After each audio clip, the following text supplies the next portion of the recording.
And what they don't say is, hey, for the first 2 years, most startups, you don't make any money. Yes. You as the owner make no money. Yes. Your employees make money. You do not. Yes. Yeah, there's cash flow gaps and there's learning a balance sheet and there's lines of credit and there's taxes and all these other things that for the most part, the first couple of years of your startup, you don't have autonomy. You're not making any money. There is no financial security or freedom. It is a grind. You are not on a private jet. You are not doing any of the shit that people flash on social media. Mm-hmm. None of it. Yep. Welcome to Married to the Startup. I'm Alicia McKenzie, a wellness entrepreneur and digital creator. Alongside me is my amazing husband, George, the CEO who's always ready for a new challenge. We've been navigating marriage and running startups for over a decade, and we're here to share the real, unfiltered journey with you. Join us for insights and candid conversations about integrating love, family, and entrepreneurship. This is Married to the Startup, where every day is a new adventure. Welcome to another episode of Married to the Startup. I am your host, Alicia McKenzie. I am the other person here who has such an eloquent singing voice. What's your name? Me llamo es Jorge. Oh, it's just me llamo Jorge. There's no S. Me llamo Jorge. Your Duolingo is paying off. Sí. Esta casa de mi tía. Yes, dear. ¿Dónde está la biblioteca? Okay. So before we get started, I actually just want to put a disclaimer on all of these episodes because we record on Tuesdays. The episodes go live on Sunday. And a lot of the information that we get, it's stuff that we've seen within the past month. But technology is moving so fast that there could be another update and make this whole episode obsolete. Okay. Yes. And there often is, especially in the AI race. Exactly. There's been lots of products born and killed within a month. Seriously. But I've seen some that get funded and then their entire business model is turned on its head after a new model release. Yes. So just a disclaimer that the information we have is what we have at the time. And maybe by the time you see it, it doesn't make sense. But so comment in the comment section if you find an error. Yeah, we're open to feedback. And we're we open to will feedback. Not correct it promptly. And that is what really prompted this, because we got a comment in one of our stories and it was basically saying, like, show me the receipts when it comes to AI, right? Because you hear a lot of companies saying, you need to implement AI, you need to do this, we're funding AI race, blah, blah, blah. That is the hottest topic that every company is talking about right now. And that AI is going to take 30% of the jobs that we have, but 30%. I think people are saying like 60%, 65 to like 70%. Yeah. Right. And you hear everybody saying that AI is going to change everything. And today I feel like poking some holes in that.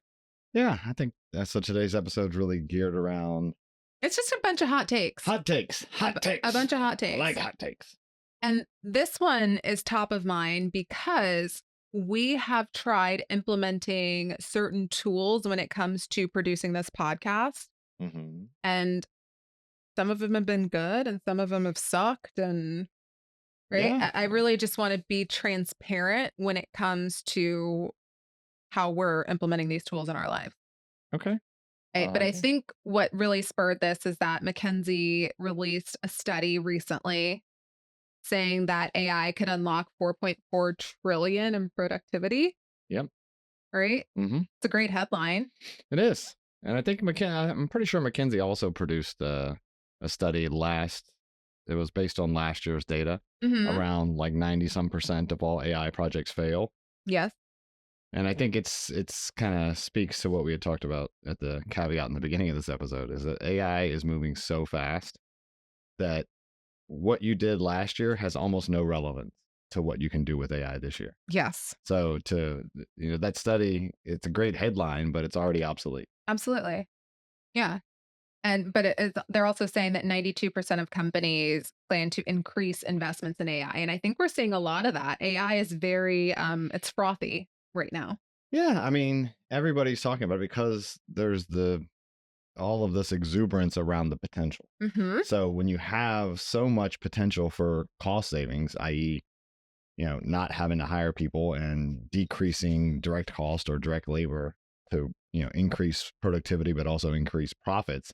Every board is asking every CEO, what is your AI strategy? Because it's kind of like 10 years ago or 15 years ago when you would ask, what's your cybersecurity strategy? Because I want to sound smart on the board, blah, blah, blah. I read a headline. Yeah. Now it's the same thing. Oh, I'm going to be a valid participating board member. Let me ask the CEO, what's his AI strategy? Mm-hmm. Like, no one really has one. And that's or the strategy sounds great, but going from strategy to implementation, it just gets shoved down. So the CEO gets a directive from the board of producing an AI strategy. He then pushes it to his direct reports, who then push it to their direct reports. And eventually it gets down to an operator level of, you must implement AI.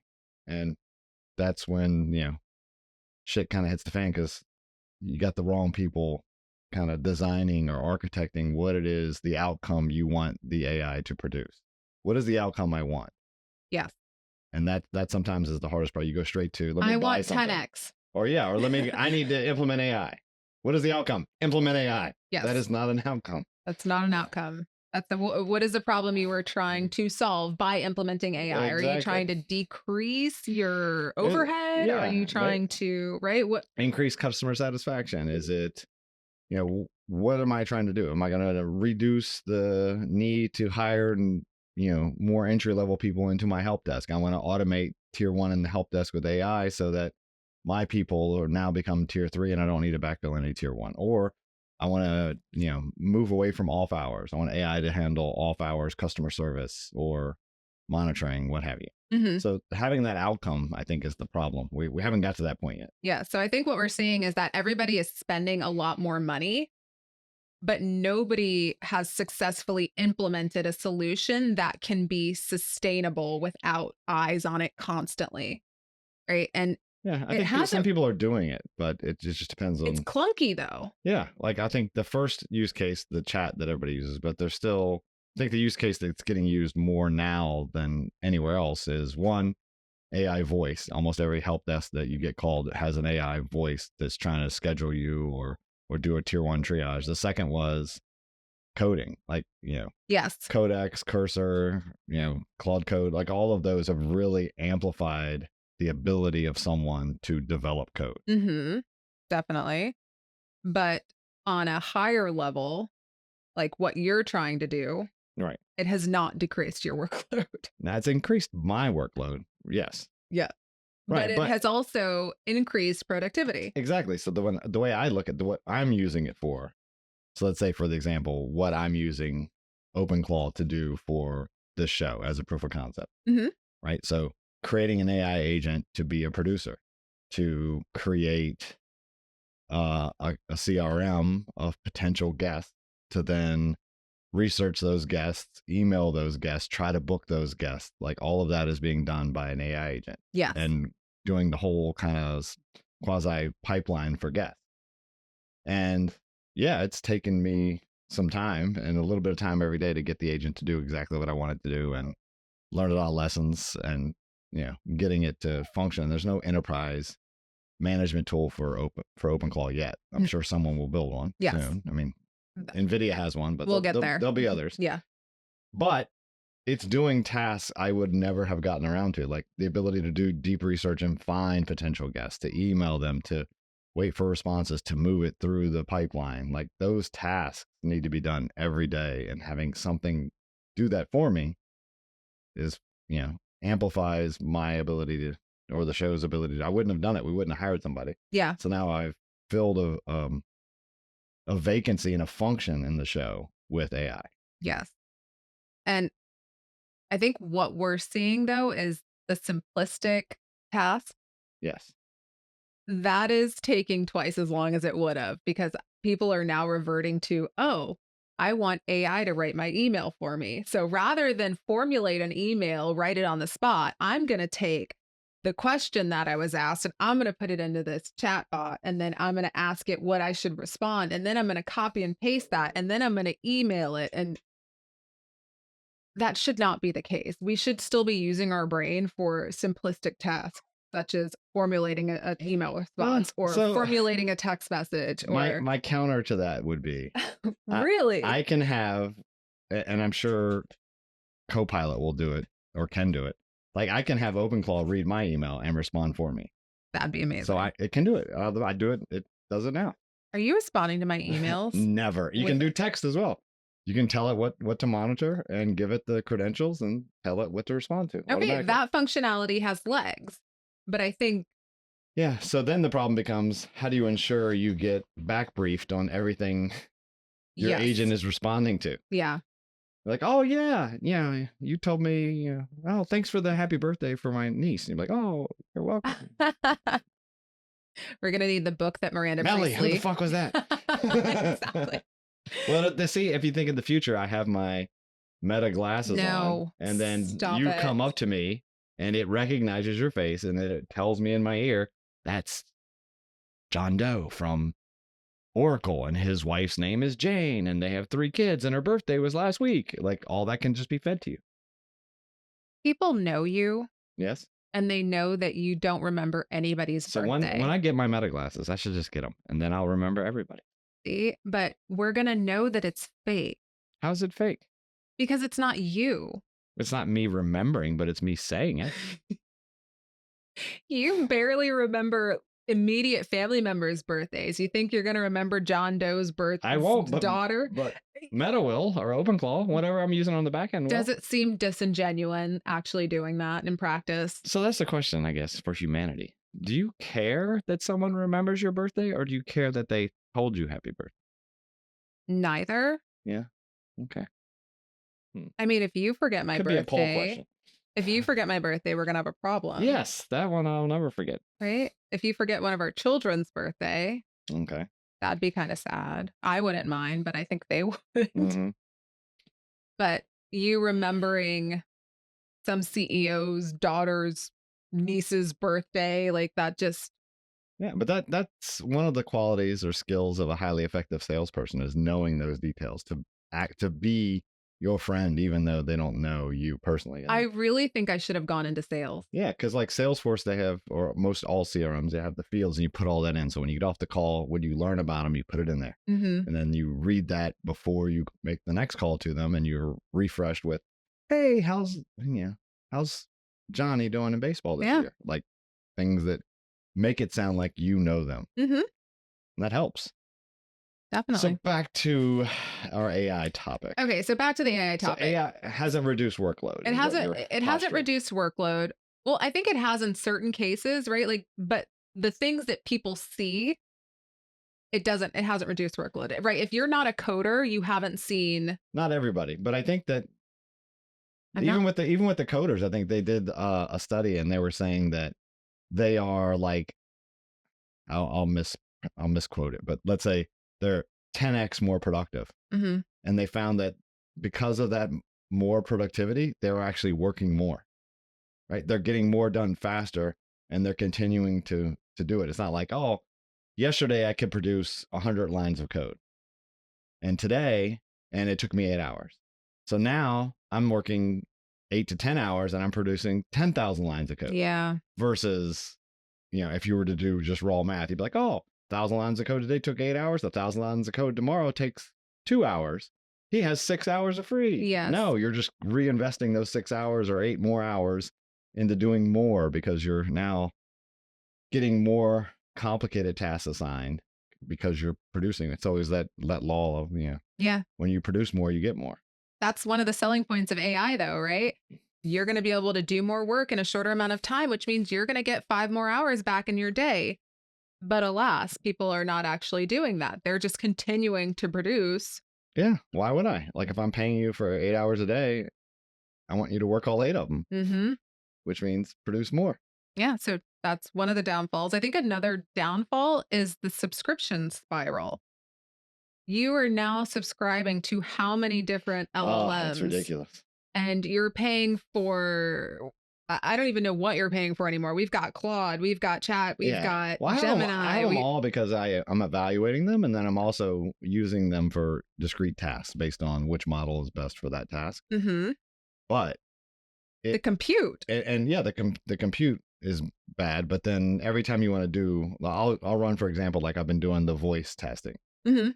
right? So I'll walk through that just I'm sure people are more technical than me that listen to this and probably know in more data can tell me what I'm doing wrong. Yes, but I want Sally say- from Kansas to be able to understand what. So I'm running OpenClaw, right?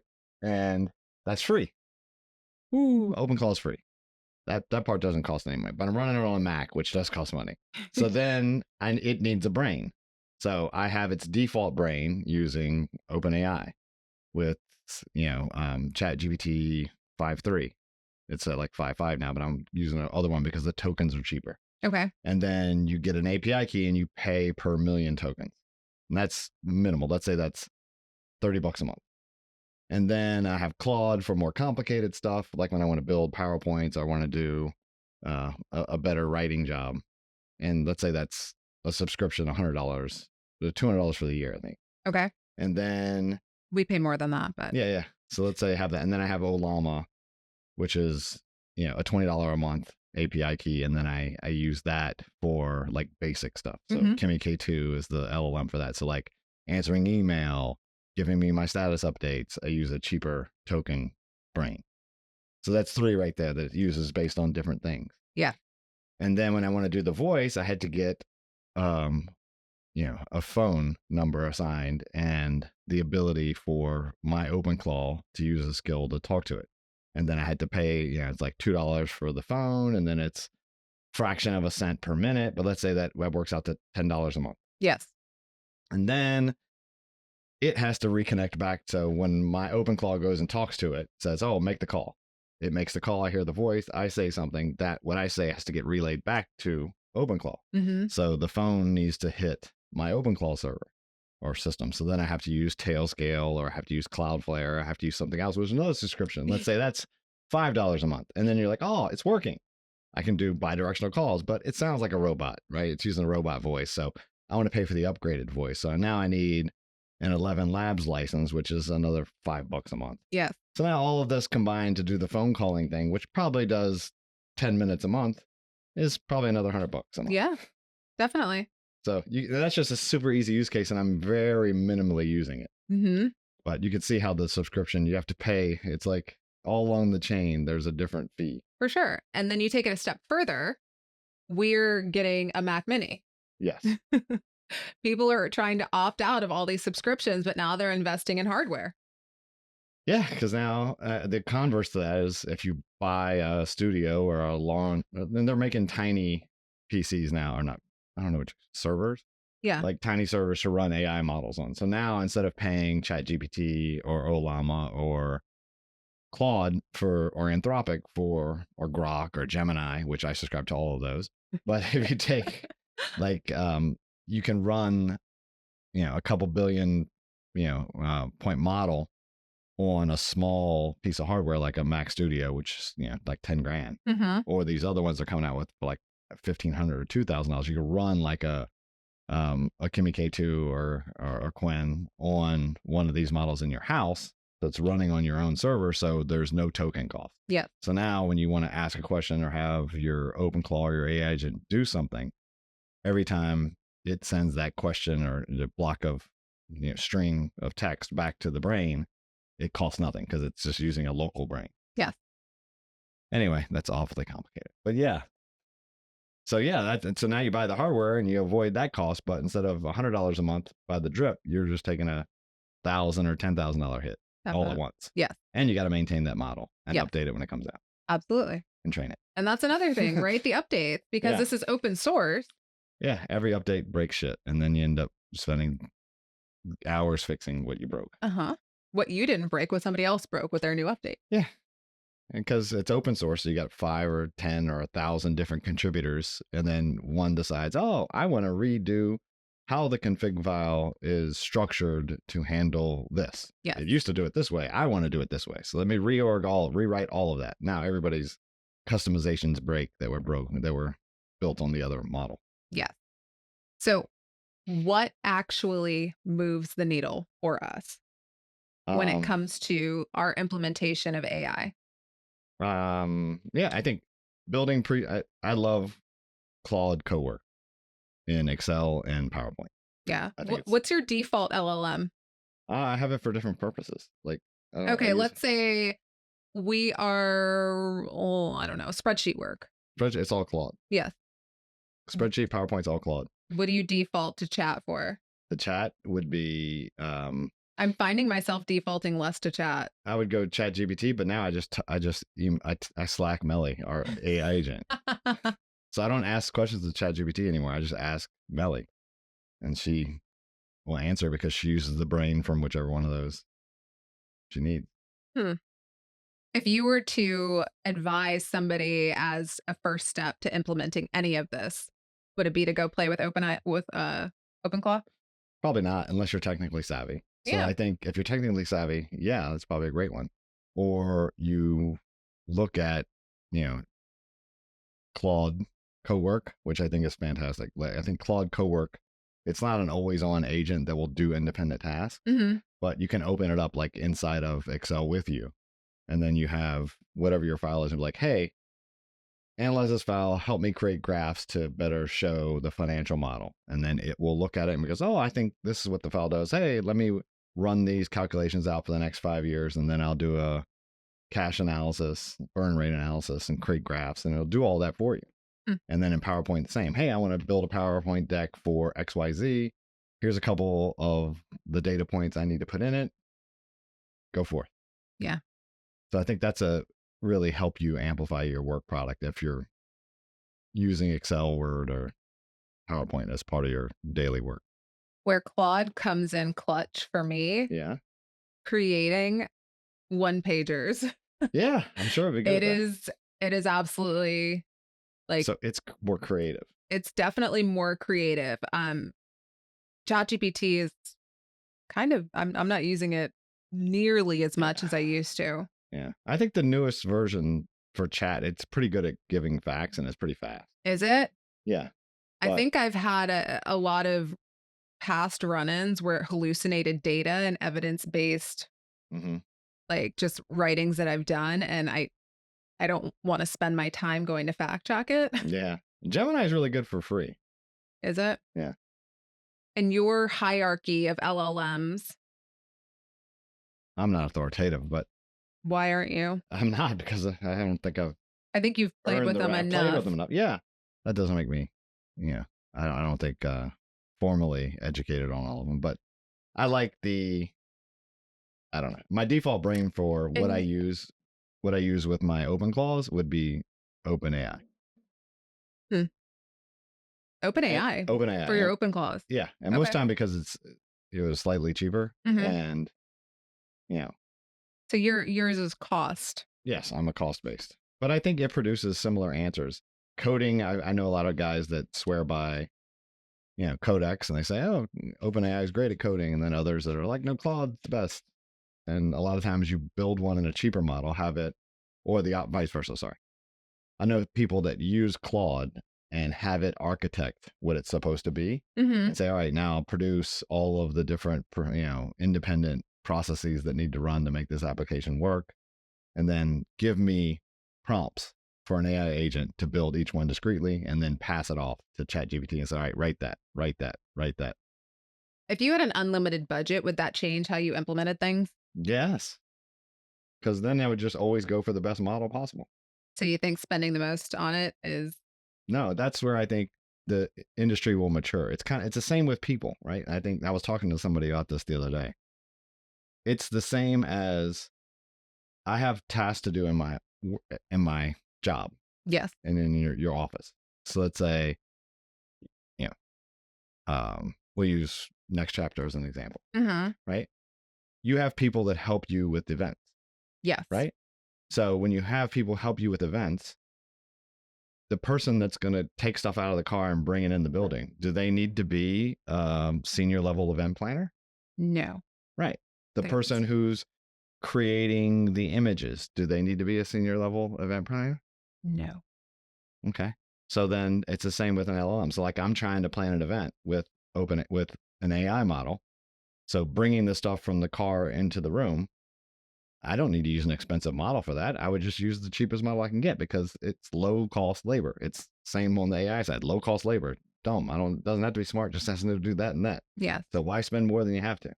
Why task a senior level person to do that job? So that's how I kind of look at the models. Why task a high level model to do something a low level model can do?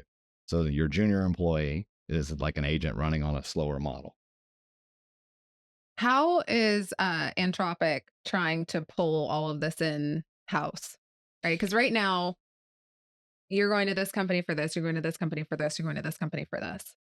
I think Eventually, it's going to be a subscription model already in ChatGPT for your own AI agent. Yeah, well, they're all building. You can build your own AI agents inside of their platform. Why haven't you converted to that? Because I don't want to be locked into any one, for one, and it's harder to build an agent than you think. Yes. But I want the always on full access to my operating system. It's running its own thing. It's like a person. Yeah. That's what I want. And not all of those, models out of the box can do that. You have to write it and then have it reference it. And I think that's where OpenClaw was so pivotal. It kind of changed the game with that and said, hey, everybody can have an agent without having to write it for yourself. And what Anthropic has done, and they've killed a lot of companies, is they just keep releasing with the new model like skills. So you can say like the Open Claude in Word, you can train it with a RAG database on NDAs and TAs or partnership agreements or legal documents that you've approved and agreed to. Say, these are the terms that I've agreed to before. This is what I've done. And then when a new thing comes in, you say, hey, analyze this new thing for me. And it will act as a first screen lawyer and look at the contract and say, here are all the ways it deviates from contracts you signed in the past. I recommend pushback with these terms, redline this. Here it is, redlined in a PDF and in a Word document. You can send it back. If you're our lawyers listening to this, we don't do any of that. We come to you first. But I'm saying, so now I'm sure there was an AI company that said, hey, we're going to build an AI agent that does legal review or helps with contracts, and then have a whole product that you upload your contract and it'll do an analysis like that. You can do that out of the box. Yeah. With OpenClaw. Same with, I think some pen testing and some security review. They're just releasing skills inside of the model that is just pre-written, instructions on telling the model how to do that. And then the model just does it. Does it blow your mind at how quickly this is moving and changing, and the speed at which we're able to, I don't think I can keep up with it. Yeah, I think some of these models, like it's gone from teenager to adult in like a quarter. Yeah. We've established that spending more on AI doesn't necessarily mean that you're going to get better results. Correct. And I think for most companies, just pick one that suits what you need. Yeah. Get one monthly subscription, unless you're building agents and you need other things. You could use Gemini for free or Grok for free and then buy one of the other ones. But you also need to make sure you understand the problem you were trying to solve, why you're implementing any of this in the first place. Yeah, exactly. And it can't be because everybody else is doing it. Yes, because if I don't do AI, then I'm going to get overrun by it. Yeah. I'm like, okay, well, that's great. That's probably a true statement. But why are you trying to, what do you, pick a function that you want AI to do for you or help you with? Yes. 100%. Is it accounting? Is it sales? Is it marketing? Is it operations? What is it? What do you want it to do? And just pick one. Yes. For now. Yes.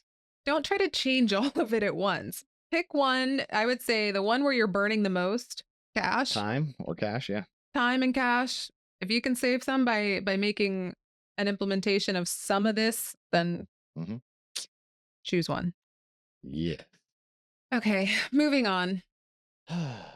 Decompress. You and I have this conversation often that whenever we go somewhere,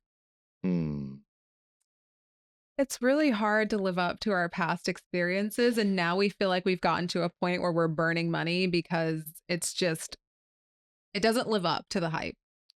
True. Right. And it's something like, let's say you go on a vacation, right? You and I go somewhere every February and we try to pick a new place. We try to pick a new experience. This past February, we went somewhere, spent an astronomical amount of money on a couple of experiences. And the entire time we were in those experiences, I was like, shit, this is just a waste of fucking money because I have something similar back at my house and it is 10 times better and Mm-hmm. like a sixth of the cost. Yeah. And the more life we live, the more times we encounter this. Yeah. Very true. And it sucks because it's like, I feel like when we were in our 20s, we liked things more. Well, yeah, like things, and every experience was new. And when you, I think, and I think we've talked about this before. You are a foodie. You love to go out to Michelin star restaurants or Michelin adjacent restaurants, I just love good food. right? And I think we've gotten to the point where they're almost indistinguishable. Like you go Yeah. to one chef's tasting menu and you go to the next and you're like, oh, was this better? And for me now, it's gotten to the point where the only things I really remember are the presentations. Like, oh, when we went to, what's the restaurant in Chicago? Alinea? Alinea. The only thing I really remembered is the dessert and the ice cream on the table. That was cool as shit. Yeah. And, the perfect pair at the Inn at Little Washington. But I remember more about the Inn at Little Washington, about staying there and the experience in the monkey bar. And then, yeah, it's just interesting. Like, because if you've only gone to one, it would be you'd probably remember every morsel that you ingested versus you've gone to so many, it's hard to remember. And this is a concept that we're trying to teach our children is that diminishing returns on personal spending is it's something to pay attention to, right? Because they have social media. They have a peer group that's their peer group, right? They're growing up in an area where there's a lot of abundance. You see labels, every car in the parking lot is probably better than the teacher's car, right? Yeah. And there's a life experience that they're having that I don't want them to think that they're always chasing the next best thing. Yeah. I think that's kind of, we've been conditioned that way. Like capitalism is that way. And we've kind of been conditioned that whatever you just had was great, but there's something better. You just got to keep moving. You got to, the $500 a night hotel needs to become the $5,000 a night hotel because it's going to be 10x better, is it? And then you have, the car, the $50,000 car, oh, I got to get the $100,000 car. Yeah. I got to get this handbag, is a, I don't know, Louis, and I have to have Hermes. And then I have, it's a constant leveling up. Everyone's got to level up. Yeah. It's a starter home. Like, maybe it's just your home. Maybe it's just your home. Maybe it's just your home. And speaking from a personal experience, we paid maybe like $90 a night for our yurt outside of Volcano National Park. That was pretty awesome. That experience was absolutely epic. It was epic. Yeah. Yeah, I agree. And then we paid most recently, I think it was like $1,800 a night for a certain hotel. And I can't say honestly that it was better than the yurt experience. Yeah. An experience for experience, probably not. Right? Yeah. And then was it worth it? I mean, sure. Yeah. And I think to some degree, your house is really nice and you go some places, like we go places and it's like, oh, yeah, I'm spending all that money and it's not as nice a bed as I have at home. Yeah. So maybe I'd be better served spending less money, but doing another experience that is like sleeping in a yurt. Never did that before. You could have slept in a tent in the middle of Africa. I'm reconsidering. But you chose not to. Reconsidering. I might do that now. I might do that now. I might be out of, hot take, I may be done with the destination, all-inclusive, like stay on the resort thing. Yeah. So I think I love that for like 2 days. Yeah. And by the third day, I'm like, all right, I've eaten at every restaurant here. I could keep doing this, and I'm a creature of habit. I could do the same day every time, but you're like, that's when the money starts creeping in for me. We're like, I'm spending $1,800 a day to do the same day. Aw, babe. Yeah, I know. I'm growing. You're growing as a person. I am, but I think every vacation, I still need those 2 or 3 days of just chill. I'm making a mental note as I plan our next February I just trip. need a couple days at a luxury resort where I can just chill. But I do agree with you too on like massages. it's like chasing the higher spa experience sometimes results in a worse massage. Yeah. It's just not there for me anymore. Yeah. Especially when I have something going so good with whoever I have here. Hmm. When you go somewhere else and it's not as good and you've paid 5 times as much, Yeah. you're like, come on. Yeah. So, And as we age, I'm just evaluating more what we spend our money on. and what do you think that is? Why do you think we've been conditioned to constantly want the next best thing?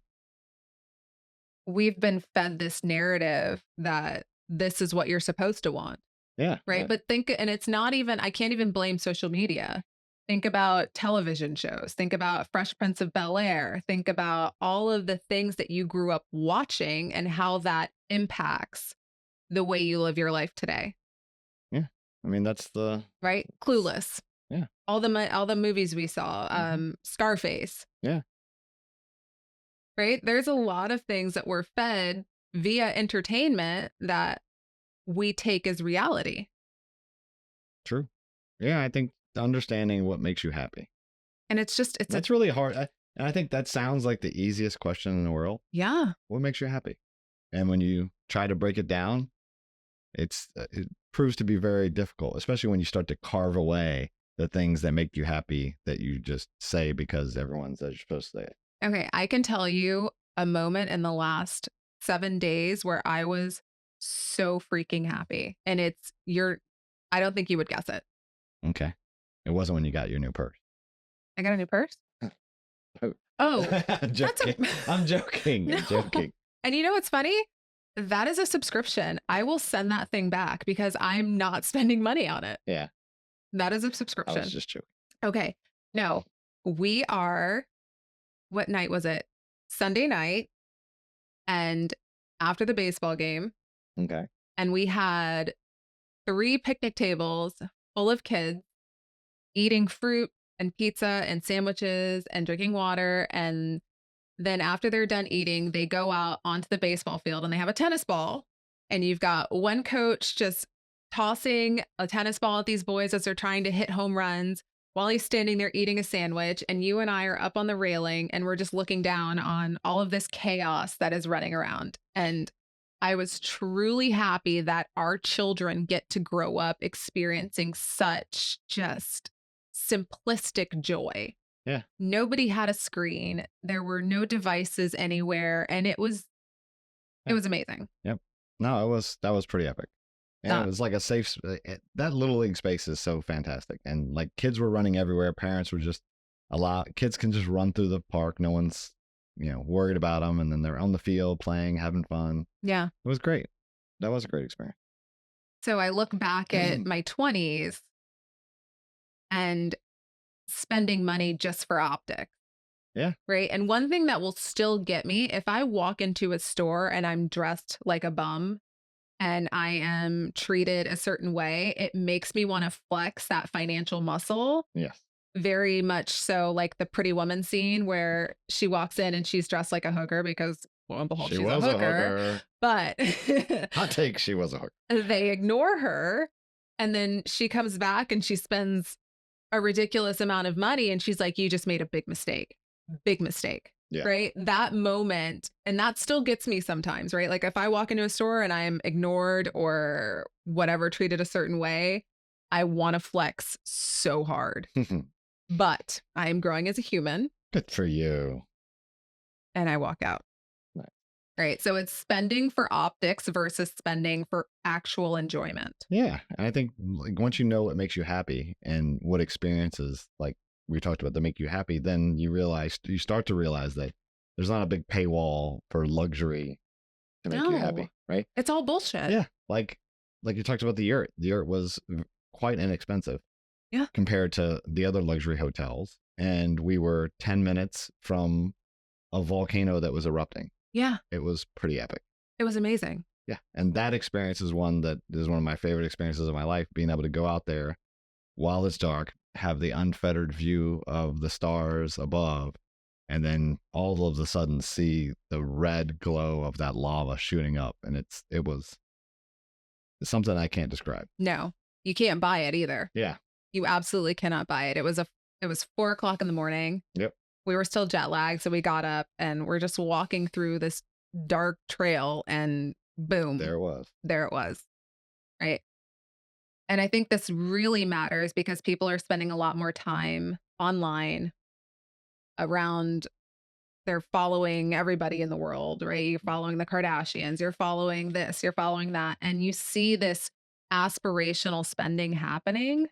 And you're being marketed to by people who are getting paid to market to you Oh my as gosh. influencers of, how you want this luxury handbag, how you want this great experience, how Yeah. you want this luxury, blah, blah, blah. And let's say you're trying to ignore it, right? Like, oh no, I don't need those boots. And then you go on to another social media app and boom, there's those boots. Or you're fed this article and you're scrolling and you're reading And there's an advertisement for the boots. and there's an advertisement for the boots. And you go to Google and you go to your website, and on the right-hand side, look at that. That's another advertisement for those boots. And The universe is telling me to buy these boots. the statistic is that it's 7 to 11 times for you to see that item before you actually buy it, right? So it is just going to feed it to you constantly. Right. So instead of the universe, it's the algorithm Absolutely. that's It telling is- you to buy this. It is the Because that's what higher people say, right? They're power. like, it's destiny. I've seen this 7 times, so it's the universe telling me I need to buy this. Nope. Like, no, it's the algorithm telling you. It is- You should buy this. There are people sitting on the other side that are deciding who sees what ad, and they're like, oh, there's Alicia. She's between the ages of 30 and 45. She can afford this, so let's feed that Yep. to her over and over again, right? Yeah. Until I'd say I don't want to see it anymore. Yeah, I think it kind of dovetails back to the AI thing. I feel like it's always the next thing. You got to move on to the next thing, Mhm. and you got to spend more to make more, and you got to be. And I've had that conversation. You and I have had it before, specifically around during COVID. I have it with a friend of mine all the time. Is you don't always have to be advancing. You don't always have to be, oh, I got to pick up a new skill. I got to pick up a new, like, that doesn't have to be the case. If it doesn't make you happy, like your business, if your business is $1 million a year business and someone comes in and gives you business advice and says, oh, you could scale this 10x, you could be a $10 million a year business if you invested blah, and you did this and you productized and scaled and built a platform, and maybe that doesn't make you happy. Maybe the $1 million business makes you happy. Shouldn't feel pressure to grow. Maybe you're like, hey, I could make more, sure, but that would cost more time. Mhm. And time I'm not willing to spend. No, It's crazy. definitely not. Social media. Yes. A lot of advice you see. Start your own business, baby. Oh, yes. Love it. Because it's almost like our healthcare system. The one treatment for everyone. Yes. Like, oh, you have an infection. Take this X prescription of penicillin because we tested it on 45 white guys and it worked. So it should work for everybody. The common denominator of the most successful entrepreneurs that I know personally is that they did not start as an entrepreneur. Mhm.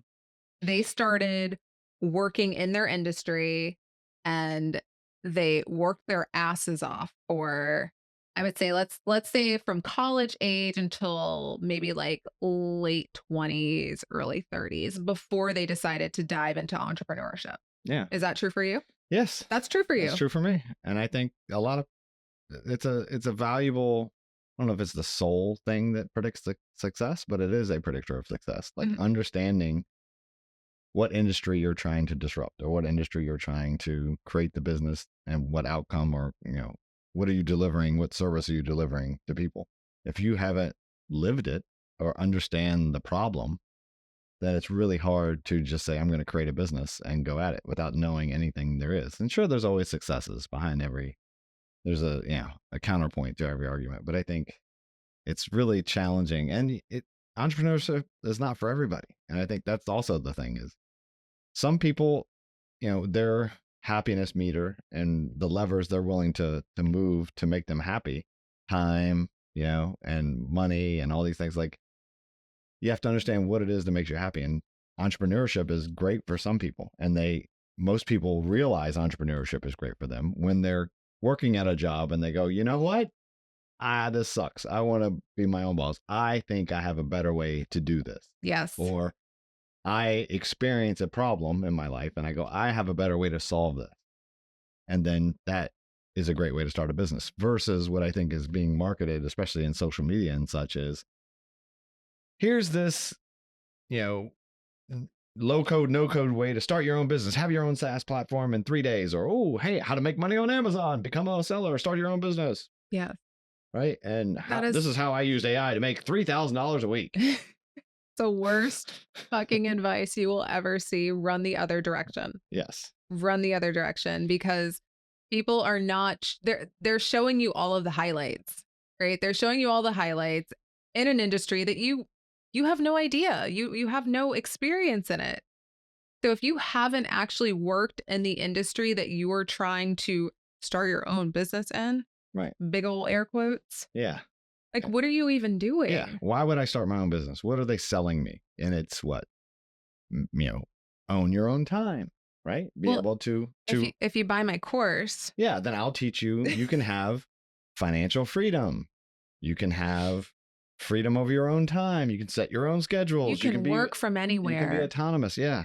And what they don't say is, hey, for the first 2 years, most startups, you don't make any money. Yes. You as the owner make no money. Yes. Your employees make money. You do not. Yes. And yeah, there's cash flow gaps, and there's learning a balance sheet, and there's lines of credit, and there's taxes, and all these other things that for the most part, the first couple of years of your startup, you don't have autonomy. You're not making any money. There is no financial security or freedom. It is a grind. You are not on a private jet. You are not doing any of the shit that people flash on social media. Mm-hmm. None of it. Yep. But you are stressed. Yeah. And you don't have time for vacation. And yeah, you go from being stressed about your work schedule or your boss to being stressed about your balance sheet or your bank statement. No, I think my biggest piece of advice is, if you are coming out of college, find an industry that you are curious about and then go work for that industry. Do not go and start your own business, because you have no lived experience. And yes, there are outliers. Maybe you're part of the 1% that's lucky that will start a random business and sell it for millions. Great. I love that for you. But for a majority of the population, that is not the case. And I will also say that I follow this one woman she goes to our children's school. Okay. And she works a normal 9-to-5 job. I think she works remote like 3 days a week, goes into the office 2 days a week. She's in her, I think, late 40s. Mm-hmm. She is so freaking happy. Yeah. And she loves it. She's like, I have stability. I have a retirement. Yes. I don't have anybody calling me on the weekends. I take 3 weeks of vacation a year. Like, I go away every holiday. Like, yes. And that is amazing. Yeah. Somewhere along the line, I don't know what happened in society, but we went from, and I'm not saying you should fall on the trap, but of the corporate ladder, but somewhere it was get a good job, work your way up the corporate ladder, become a manager, become a boss. Yes. And that's a great way of life for a lot of people. And same with tradesmen. Like, hey, you could become an apprentice as a plumber, an apprentice as an electrician. You can work your way up and become an electrician or a plumber. And then you get, career advancement, and you can start your own business, blah, blah, blah. And we went from that to everybody out of college, don't go to college, doesn't matter. Start your own business. Yeah. Be an entrepreneur. Like, I don't know. And it's kind of like we've looked down upon the other careers, even though satisfaction and, life happiness can be derived in all those ways. Yeah. And maybe you don't want to be in charge of your own income. Or it's fucking stressful. It's stressful as shit. Yeah. Yeah, like, if you don't have to and you have no desire, then don't. Right. And back to the experiences thing. Like, if the things that make you happy in life don't cost more than X, then do you truly need to make more than X? Yeah. Agreed. Like, obviously you need to make enough so that you can retire and still live the lifestyle you want post your working career.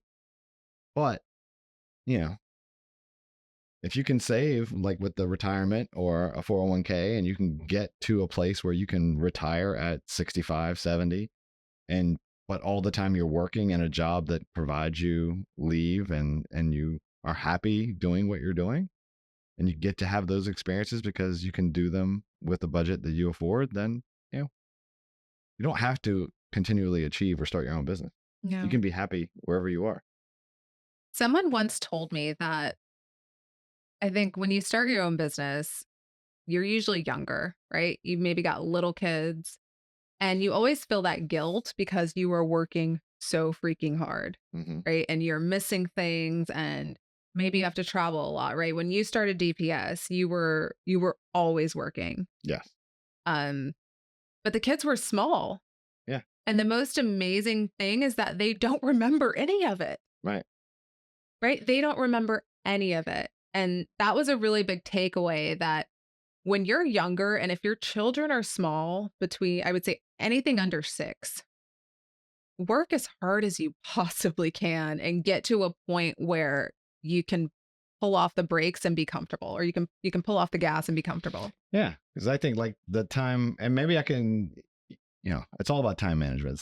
We always talk about the air in the balloon, but in the beginning of a child's life, right, you can dedicate more air to working. But like during the middle parts here, for me, I personally want to invest more time in my kids than in my job. Yeah. Because I want to be the Little League baseball coach. I want to go to all their games. I want to go to their school assemblies. I want to go to the back to school night. I want to go to their volleyball games. I want to go when they have whatever, experience they have at their school, like when they're doing career fair or they're doing science fair. I want to be able to participate in all those things because those things I remember. Like They from my remember. youth, and they'll remember whether you were there or not, Absolutely. right? And whether you went on one more vacation this year than you did last year or one less, I don't think they remember that as much as did you come to my games? Did you come to my career fair? Were you present? And the female experience, I think moms experience a lot of guilt, right? Especially when they're younger. Like, oh, you're putting your child in daycare. Oh, you're leaving your baby with a nanny. Somebody else is raising your baby. Blah, blah, blah. All of the other societal pressure that we put on ourselves. But your kids are not going to remember the fact that you were gone. Mm-hmm. But when they're 8, 9, 10, 11, 12, they will remember everything. So if they're little, you're fine. Just keep doing what you're doing. Yep. Do what makes you happy. Find out what makes you happy. What else do we have to yap about today, baby? I don't know. I think I've We've had done a a lot of yappuccino. yapping. Yeah, I need a coffee. You need coffee? I do. I need coffee. We have a baseball game tonight. Mm-hmm. Well, just to kind of tie this all together, more AI does not mean more productivity. It does not. It can, but it does not. Spending more money does not mean more happiness. Yep, it can, but it doesn't mean doesn't necessarily. One does not necessitate the other. And owning your own business is not necessarily better than working for somebody else. Very true. I know a lot of people that have climbed the corporate ladder and make a lot more money than I have. Gotta love it. Yep. All right. Any parting words? Subscribe. See? No.